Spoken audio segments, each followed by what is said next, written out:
digital registry. Patay nga dati, baka makapiright ako. Ayan, so yun, kasi re-register namin si Ian, the newest member of the family. So yun, ganyan yung appointment niya. So dinala na ni Daddy lahat ng mga documents na pwedeng hanapin. So ano ba yung mga documents, Dad, na kailangan? Tax card, payslip, bank statement, birth cert, marriage cert, consent, passport.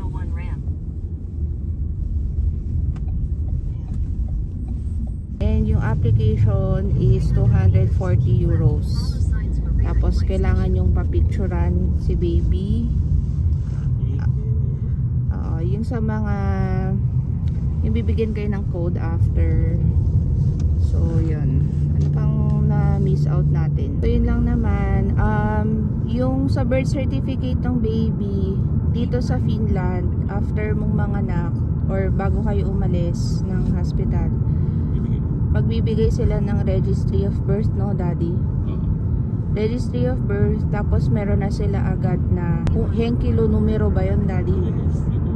May tunos na sila. So kailangan pa rin natin silang i-apply para dun sa card, no, Daddy? Para dun sa henkilo 40. Ano pa? Hindi muna namin sinundo si Kuya Bon kasi gabol kami ng oras. 2:45 yung appointment. So ayun, sama na lang kayo ngayon. Yun lang naman. Today is -17, pero tignan nyo, huwag kayong ma-deceive sa maaraw, dahil pag maaraw sa Finland napakalamig.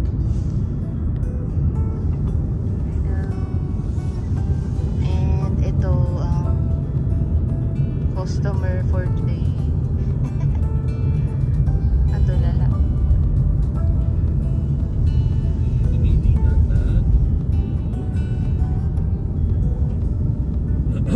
Ano yung, Daddy, pagka in-apply mo, pag in-apply mo, kailangan talaga ng appointment?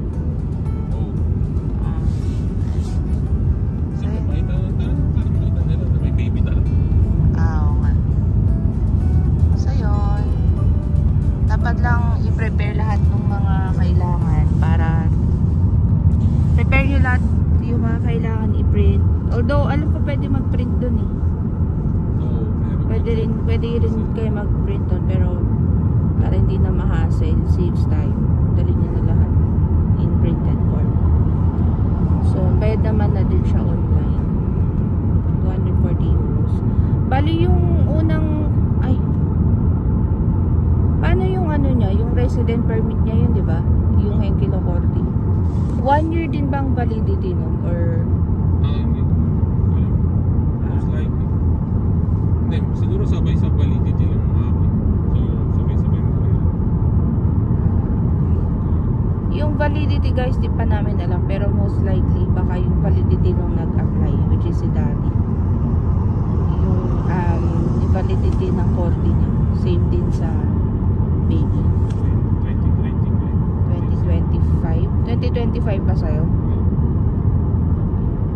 So yun.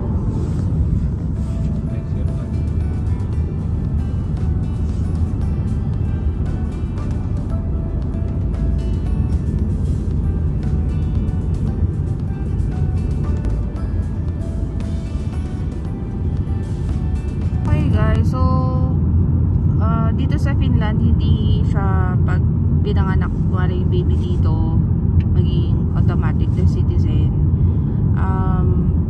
Bali dito magiging citizen lang siya. For example, yung mag-a-apply is already a citizen.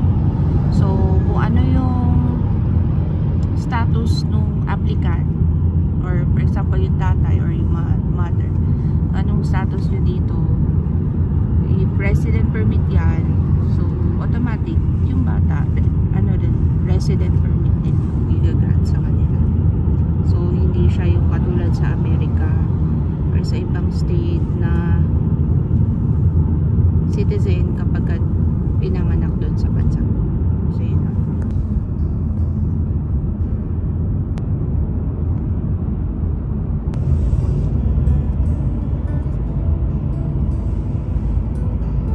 Tulog na siya. Matulog din.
Dito na kami guys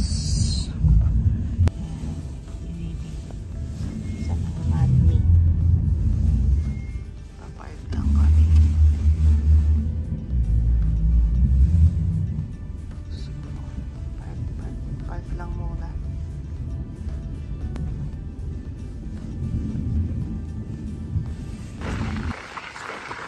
Ang ganda naman ang gala ni little boy. Ay, malamig.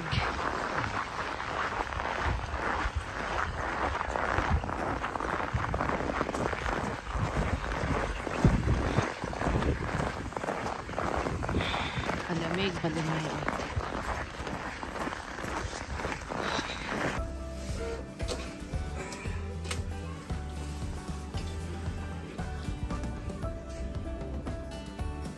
Hindi na kailangan number kung may appointment.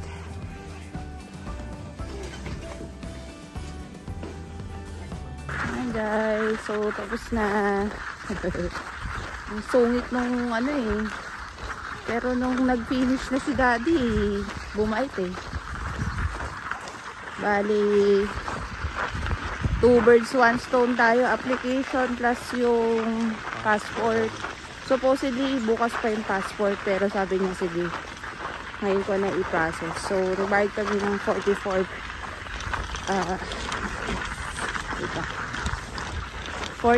euros for the passport na valid for 1 year. 1 year, no? Hindi, ano lang. Yung pass. Ay, yung passing niya. Yung 4 year. 10 kilo 40 niya is good for 1 year. Tapos yung next, baka yung next na pass niya, hopefully, citizen na si daddy. So, yun. Okay. Okay na kami. Mission accomplished.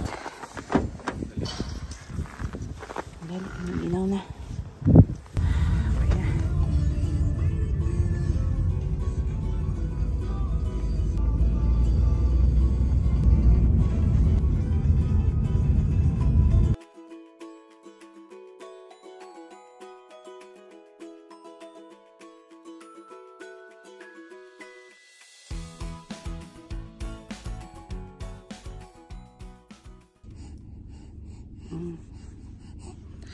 Ito na kami sa daycare ni Bon. Tayo namin si Kuya Bon. May umiiyak. Sino umiiyak? Bakit umiiyak yan? Ba't umiiyak? Ikaw umiiyak. Ito lang naman tayo sa kotse. Si daddy yung kumuha kay Bon. So yun, wait lang namin sila. Walang iiyak.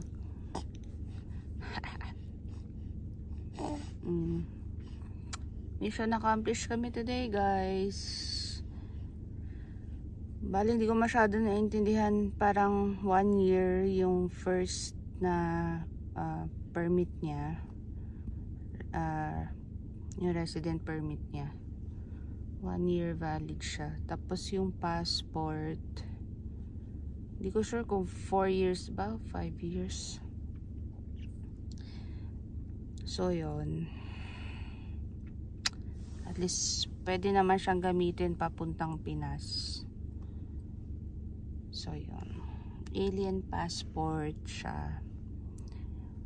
Yun, 44 euros. Kasi nga wala tayong embassy dito sa Finland. Sa Sweden lang meron. Although pumupunta naman yung consulate dito. Pero kasi hindi natin alam kung kailan. Parang depende sa ano siguro yung dami ng kailangan mag-apply. So pumupunta sila dito twice a year, ganun. Last year si Kuya Bon around December ba, November, nag-renew kami ng passport, Philippine passport niya kasi mag-expire na ngayong year 2024. So dun sa may parang hotel sa Helsinki sila, I forgot magkano yung binayaran namin eh. Tapos kinuhanan siya ng picture, pumila kami ng konti, nag-fill up lang ng form. Ayun, hopefully magkaroon na ng embassy dito kasi dumadami naman na yung Filipinos dito sa Finland.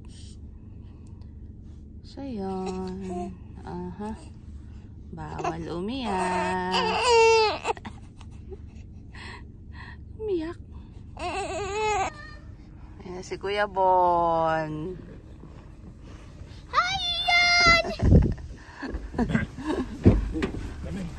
Iyak nang iyak eh. Oh, kamusta? Mom, how I can put my seatbelt? I-ano mo nga, isarado mo yung bintana mo. Binuksan ko eh, baka... Matatanggal yung tenga ko sa langit. Eh, ano nga yun eh, negative 17 yata. Grocery. Oh. Let the baby with me. I didn't put my seatbelt. Ha? Kanina pa to umiiyak eh.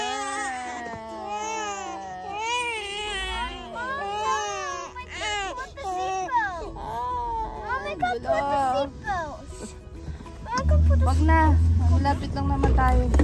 Lagay ka ah. Ang hirap eh, nasa balakang ko yung ano eh. Kaya mo yung ibon? Kaya yung ibon? Ang ginawa nyo? Ha?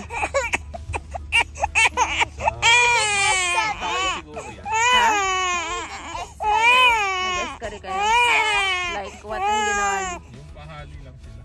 Tapos Yung pasali. Nagkirya lang kayo? We want yung pasali.